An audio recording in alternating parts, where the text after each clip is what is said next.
PSC മിററിലേക്ക് എല്ലാവർക്കും സ്വാഗതം. ഇന്ന് പഠിക്കാൻ പോകുന്നത് 2026 ഫെബ്രുവരി മാസത്തിൽ PSC ബുള്ളറ്റിൽ വന്നിട്ടുള്ള ഭരണഘടനയിൽ നിന്നും 25 ക്വസ്റ്റ്യൻസും റിലേറ്റീവ് ഫാക്ട്സുമാണ്. ചോയ്സ് ക്വസ്റ്റ്യൻസിന്റെ 6ാമത്തെ പാർട്ടാണ് ഇന്ന് പഠിക്കാൻ പോകുന്നത്.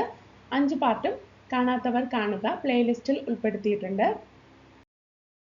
ഒന്നാമത്തെ ക്വസ്റ്റ്യൻ, ഇന്ത്യക്ക് ഒരു പ്രസിഡന്റ് ഉണ്ടായിരിക്കണം എന്ന് പ്രതിപാദിക്കുന്ന അനുച്ഛേദം ഏത്? ഇവിടെ ആൻസർ ഓപ്ഷൻ എ ആണ്. 52ാമത്തെ അനുച്ഛേദമാണ് ഇന്ത്യക്കൊരു പ്രസിഡന്റ് ഉണ്ടായിരിക്കണമെന്ന് പ്രതിപാദിക്കുന്നത്. ആർട്ടിക്കിൾ 52. ആർട്ടിക്കിൾ 51 എന്താണ് പ്രതിപാദിക്കുന്നത്? അന്താരാഷ്ട്ര സമാധാനത്തിന്റെയും സുരക്ഷയുടെയും പ്രോത്സാഹനം. അന്താരാഷ്ട്ര സമാധാനത്തിന്റെയും സുരക്ഷയുടെയും പ്രോത്സാഹനം പറയുന്ന ആർട്ടിക്കിളാണ് ആർട്ടിക്കിൾ 51.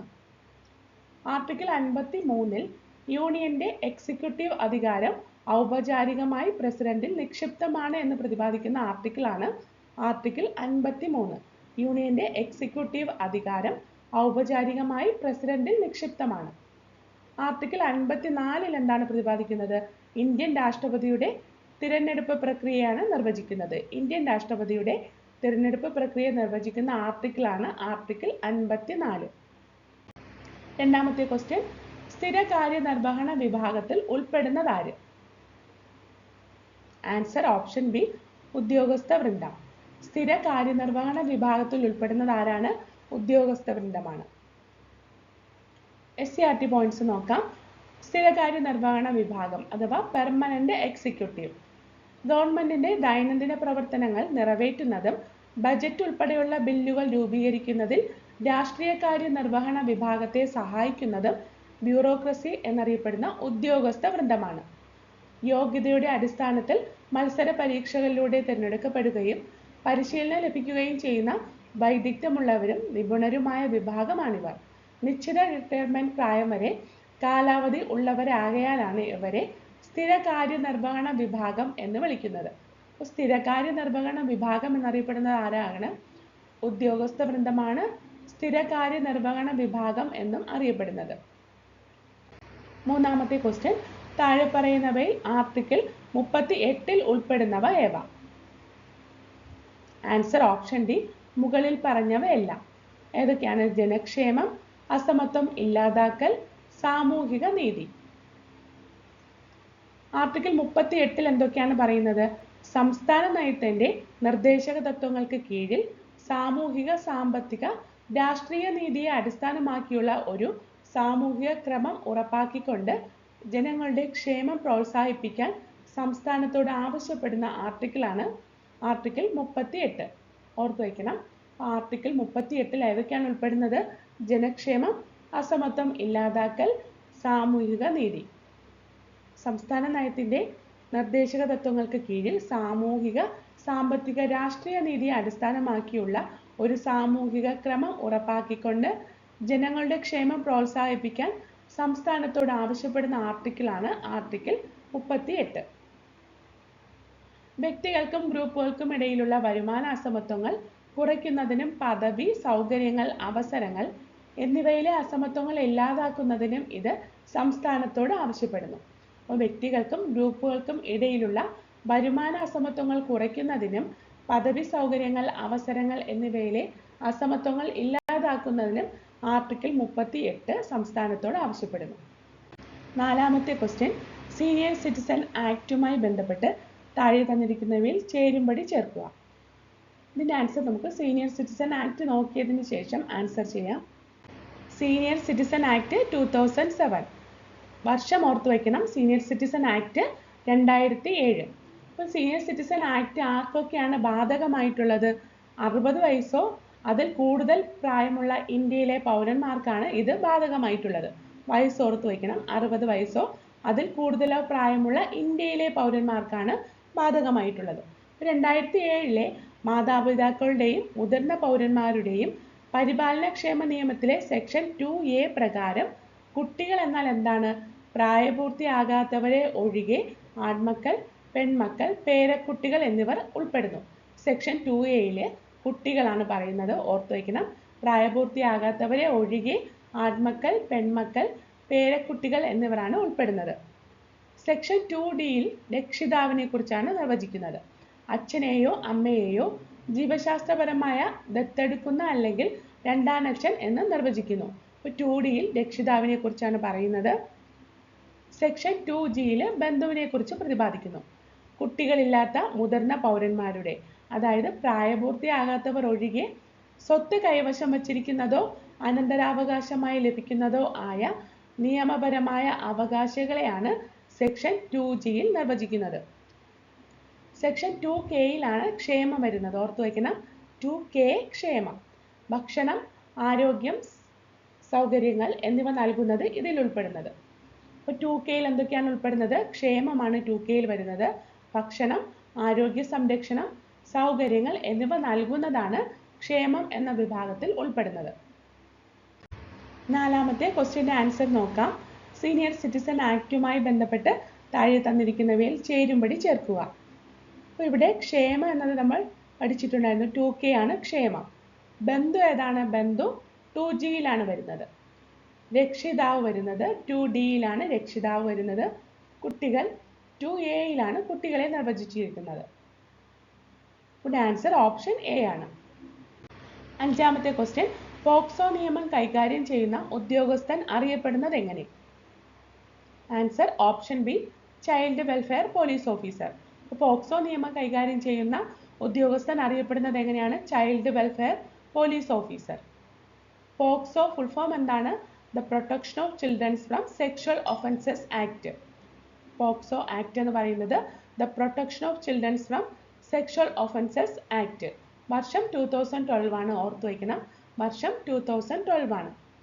18 വയസ്സിന് താഴെയുള്ള പ്രായപൂർത്തിയാകാത്തവരെ ലൈംഗികാതിക്രമം, പീഡനം, അശ്ലീലം എന്നിവയിൽ നിന്ന് സംരക്ഷിക്കുന്ന ആക്റ്റാണ് the protection of childrens from sexual offences act 2012.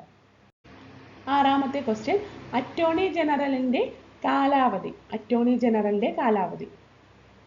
ഇവിടെ ആൻസർ ഓപ്ഷൻ എ, ഭരണഘടനയിൽ നിർദ്ദേശിച്ചിട്ടില്ല. അപ്പോൾ അറ്റോർണി ജനറലിൻ്റെ കാലാവധി ഭരണഘടനയിൽ നിർദ്ദേശിച്ചിട്ടില്ലാത്തതാണ്. അറ്റോർണി ജനറൽ എന്നാൽ കേന്ദ്ര സർക്കാരിൻ്റെ പ്രാഥമിക നിയമ ഉപദേഷ്ടാവാണ് അറ്റോർണി ജനറൽ.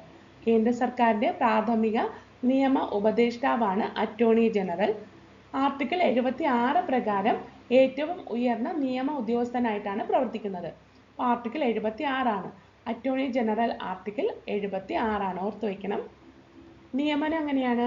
ഇന്ത്യൻ രാഷ്ട്രപതി നിയമിക്കുന്ന AGക്ക് സുപ്രീം കോടതി ജഡ്ജിയാകാൻ യോഗ്യത ഉണ്ടായിരിക്കണം. അപ്പോൾ അറ്റോർണി ജനറലിന് സുപ്രീം കോടതി ജഡ്ജിയാകാനുള്ള യോഗ്യതയാണ് വേണ്ടത്. കാലാവധി, രാഷ്ട്രപതിയുടെ ഇഷ്ടമുള്ളിടത്തോളം കാലം അറ്റോർണി ജനറൽ പദവിയിൽ തുടരാം. അതായത് ഭരണഘടനയിൽ നിർദ്ദേശിച്ചിട്ടില്ലാത്തതുകൊണ്ടാണ്.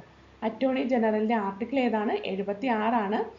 കേന്ദ്ര സർക്കാരിൻ്റെ പ്രാഥമിക നിയമ ഉപദേഷ്ടാവാണ് അറ്റോർണി ജനറൽ.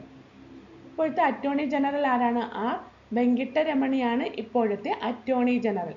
ഓർത്തു വയ്ക്കണം, ആർ വെങ്കിട്ടരമണിയാണ് ഇപ്പോഴത്തെ അറ്റോർണി ജനറൽ. 7-ാമത്തെ ക്വസ്റ്റ്യൻ, PK തുങ്കൻ കമ്മിറ്റിയുമായി ബന്ധപ്പെട്ട പ്രസ്താവനകൾ ഏവ? ഇവിടെ ആൻസർ ഓപ്ഷൻ ഡി, 1, 2, 4 ഇവ ശരിയാണ്. ത്രിതല പഞ്ചായത്ത് സംവിധാനം തുടരണം, വനിതാ സംവരണം നിർബന്ധമാക്കണം, പഞ്ചായത്തി രാജ് സമിതികളുടെ കാലാവധി 5 വർഷമാക്കണം. അപ്പോൾ PK തുങ്കൻ കമ്മിറ്റിയുമായി ബന്ധപ്പെട്ട പ്രസ്താവനകൾ ഏതൊക്കെയാണ് ശരി? ത്രിതല പഞ്ചായത്ത് സംവിധാനം തുടരണം, വനിതാ സംവരണം നിർബന്ധമാക്കണം, പഞ്ചായത്തി രാജ് സമിതികളുടെ കാലാവധി 5 വർഷമാക്കണം. അപ്പോൾ PK തുങ്കൻ കമ്മിറ്റി വർഷം ഓർത്തു വയ്ക്കണം, 1989 രൂപീകരിച്ചത്. 1989 രൂപീകരിച്ച PK തുങ്കൻ കമ്മിറ്റി പഞ്ചായത്തി രാജ് സ്ഥാപനങ്ങൾ, മുനിസിപ്പാലിറ്റികൾ എന്നിവയുൾപ്പെടെയുള്ള തദ്ദേശ സ്വയംഭരണ സ്ഥാപനങ്ങൾക്ക് ഭരണഘടനാപരമായ അംഗീകാരം ശുപാർശ ചെയ്ത ഇന്ത്യയിലെ ഒരു നിർണായക സമിതിയായിരുന്നു PK Thungon committee. PK Thungon committee രൂപീകരിച്ച എന്നാണ്? 1989.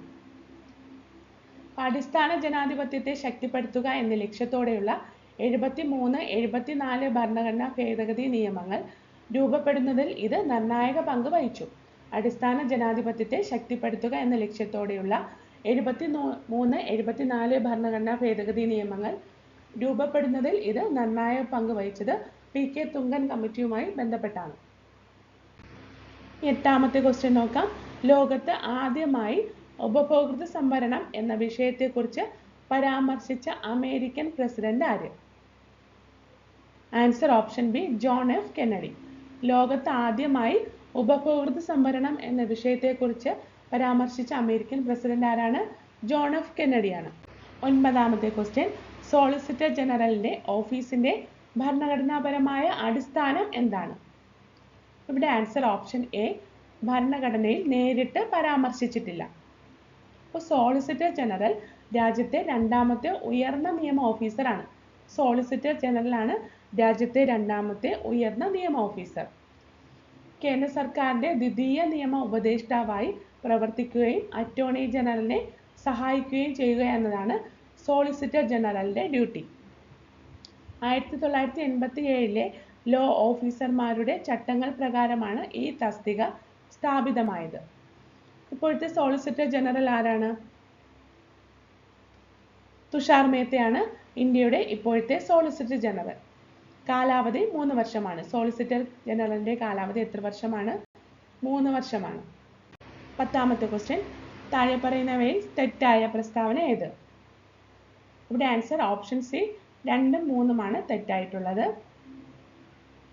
ശരിയായിട്ടുള്ളത് നോക്കാം. പൗരത്വം ആർട്ടിക്കിൾ 5 മുതൽ 11 വരെയാണ്. പൗരത്വം പറയുന്നത് ഏത് ആർട്ടിക്കിളാണ്? 5 മുതൽ 11 വരെയുള്ള ആർട്ടിക്കിളിലാണ് പൗരത്വത്തെ പ്രതിപാദിക്കുന്നത്. മൗലിക കർത്തവ്യങ്ങൾ ആർട്ടിക്കിൾ 51A വരുന്നത്. മൗലിക കർത്തവ്യങ്ങൾ വരുന്ന ആർട്ടിക്കിൾ 51A ആണ്. മൗലിക അവകാശങ്ങൾ ഏത് ആർട്ടിക്കിളിലാണ്? ആർട്ടിക്കിൾ 12 മുതൽ 35 വരെയാണ് മൗലിക അവകാശങ്ങൾ പ്രതിപാദിക്കുന്നത്. DPSP നിർദ്ദേശക തത്വങ്ങൾ directive principles of state policy പ്രതിപാദിക്കുന്ന ആർട്ടിക്കിൾ 36 മുതൽ 51 വരെയാണ്. ഓർത്തു വയ്ക്കണം, 36 മുതൽ 51 വരെയാണ്. 11ാമത്തെ ക്വസ്റ്റ്യൻ. ഗാർഹിക അതിക്രമങ്ങളിൽ നിന്നും സ്ത്രീകളെ സംരക്ഷിക്കുന്ന നിയമം 2005 വകുപ്പ് 8 പ്രതിപാദിക്കുന്നത് എന്തിനെ പറ്റിയാണ്? ഇവിടെ ആൻസർ ഓപ്ഷൻ ബി പ്രൊട്ടക്ഷൻ ഓഫീസറുടെ നിയമനം. ഗാർഹിക അതിക്രമങ്ങളിൽ നിന്നും സ്ത്രീകളെ സംരക്ഷിക്കുന്ന നിയമം 2005 വകുപ്പ് 8 പ്രതിപാദിക്കുന്നത് പ്രൊട്ടക്ഷൻ ഓഫീസറുടെ നിയമനമാണ്.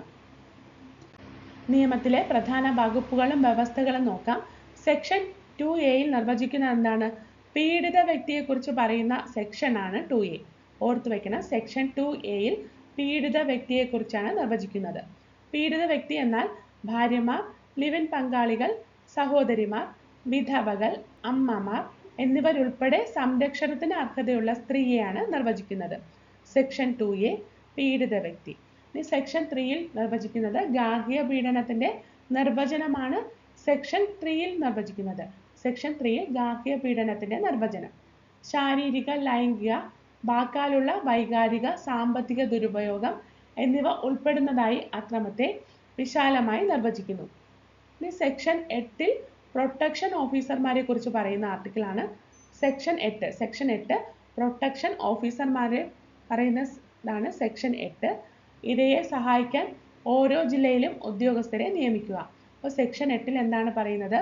പ്രൊട്ടക്ഷൻ ഓഫീസർമാരെ നിർവചിക്കുന്നത് സെക്ഷൻ 8 ഇരയെ സഹായിക്കാൻ ഓരോ ജില്ലയിലും ഉദ്യോഗസ്ഥരെ നിയമിക്കുക. സെക്ഷൻ 12 പറയുന്നത് മജിസ്ട്രേറ്റിനുള്ള അപേക്ഷയെക്കുറിച്ചാണ് സെക്ഷൻ 12 നിർവചിക്കുന്നത്. പരാതിപ്പെട്ട വ്യക്തി പ്രൊട്ടക്ഷൻ ഓഫീസർ അല്ലെങ്കിൽ മറ്റുള്ളവർക്ക് പരാതി നൽകാൻ അനുവദിക്കുന്ന സെക്ഷനാണ് സെക്ഷൻ 12 നിർവചിക്കുന്നത്. ഓർത്തു വയ്ക്കണം. 12ാമത്തെ ക്വസ്റ്റ്യൻ. അഡ്വക്കേറ്റ് ജനറലിന്റെ നിയമനം, രാജി, നീക്കം ചെയ്യൽ എന്നിവയ്ക്ക് ആർക്കാണ് അധികാരം? ആൻസർ ഓപ്ഷൻ എ ഗവർണർക്ക്. അഡ്വക്കേറ്റ് ജനറലിന്റെ നിയമനം, രാജി, നീക്കം ചെയ്യൽ എന്നിവയ്ക്ക് ഗവർണർക്കാണ് അധികാരമുള്ളത്. അഡ്വക്കേറ്റ് ജനറലിന്റെ ആർട്ടിക്കിൾ എത്രയാണ്? ആർട്ടിക്കിൾ 165 ഓർത്തു വയ്ക്കണം. ആർട്ടിക്കിൾ 165 ഇന്ത്യൻ സംസ്ഥാനത്തെ ഏറ്റവും ഉയർന്ന നിയമ ഉദ്യോഗസ്ഥനാണ് അഡ്വക്കേറ്റ് ജനറൽ. ഇന്ത്യൻ സംസ്ഥാനത്തെ ഏറ്റവും ഉയർന്ന നിയമ ഉദ്യോഗസ്ഥനാണ് അഡ്വക്കേറ്റ് ജനറൽ. ആർട്ടിക്കിൾ 165 പ്രകാരമാണ് ഗവർണർ നിയമിക്കുന്നത്. കേരളത്തിലെ അഡ്വക്കേറ്റ് ജനറൽ ആരാണ്? ഗോപാലകൃഷ്ണക്കുറുപ്പാണ് കേരളത്തിലെ അഡ്വക്കേറ്റ് ജനറൽ. ഓർത്തു വയ്ക്കണം, ഗോപാലകൃഷ്ണക്കുറുപ്പാണ് നമ്മുടെ കേരളത്തിന്റെ അഡ്വക്കേറ്റ് ജനറൽ. 13ാമത്തെ ക്വസ്റ്റ്യൻ, കേന്ദ്ര ഗവൺമെന്റിനും സംസ്ഥാന ഗവൺമെന്റുകൾക്കും നിയമനിർമ്മാണ അധികാരമുള്ള വിഷയങ്ങളുടെ പട്ടിക ഏതാണ്? Answer option D, concurrent list. കേന്ദ്ര ഗവൺമെന്റിനും സംസ്ഥാന ഗവൺമെന്റുകൾക്കും നിയമനിർമ്മാണ അധികാരമുള്ള വിഷയങ്ങളുടെ പട്ടികയാണ് കൺകറന്റ് ലിസ്റ്റ്. ഇന്ത്യൻ ഭരണഘടനയുടെ 7ാമത്തെ ഷെഡ്യൂൾ ആർട്ടിക്കിൾ 246 പ്രകാരം കേന്ദ്ര സംസ്ഥാന സർക്കാരുകൾ തമ്മിലുള്ള അധികാര വിഭജനം നിർവചിച്ചിരിക്കുന്നു. 3 നിർദ്ദിഷ്ട ലിസ്റ്റുകളിലൂടെയാണ് നിർവചിച്ചിരിക്കുന്നത്. ഏതൊക്കെയാണ്? യൂണിയൻ ലിസ്റ്റ്, സംസ്ഥാന ലിസ്റ്റ്, കൺകറന്റ് ലിസ്റ്റ്. യൂണിയൻ ലിസ്റ്റിൽ പാർലമെന്റിന് മാത്രം നിയമങ്ങൾ നിർമ്മിക്കാൻ അധികാരമുള്ള ദേശീയ പ്രാധാന്യമുള്ള വിഷയങ്ങളാണ് യൂണിയൻ ലിസ്റ്റിൽ ഉൾപ്പെട്ടിരിക്കുന്നത്.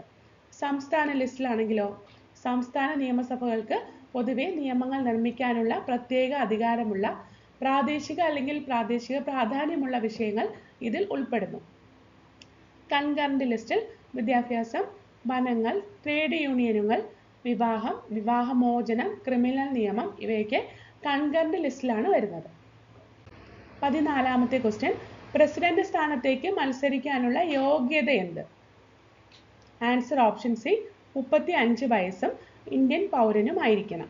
പ്രസിഡന്റ് സ്ഥാനത്തേക്ക് മത്സരിക്കാനുള്ള യോഗ്യത 35 വയസ്സും ഇന്ത്യൻ പൗരനുമായിരിക്കണം.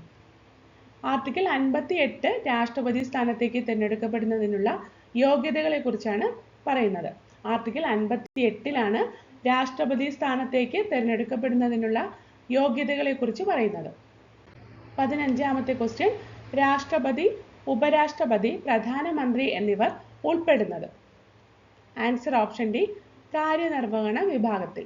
രാഷ്ട്രപതി, ഉപരാഷ്ട്രപതി, പ്രധാനമന്ത്രി എന്നിവർ ഉൾപ്പെടുന്നത് കാര്യനിർവഹണ വിഭാഗത്തിലാണ്. 16ാമത്തെ ക്വസ്റ്റ്യൻ, 2019 കൺസ്യൂമർ പ്രൊട്ടക്ഷൻ ആക്ട് അംഗീകരിച്ച രാഷ്ട്രപതി?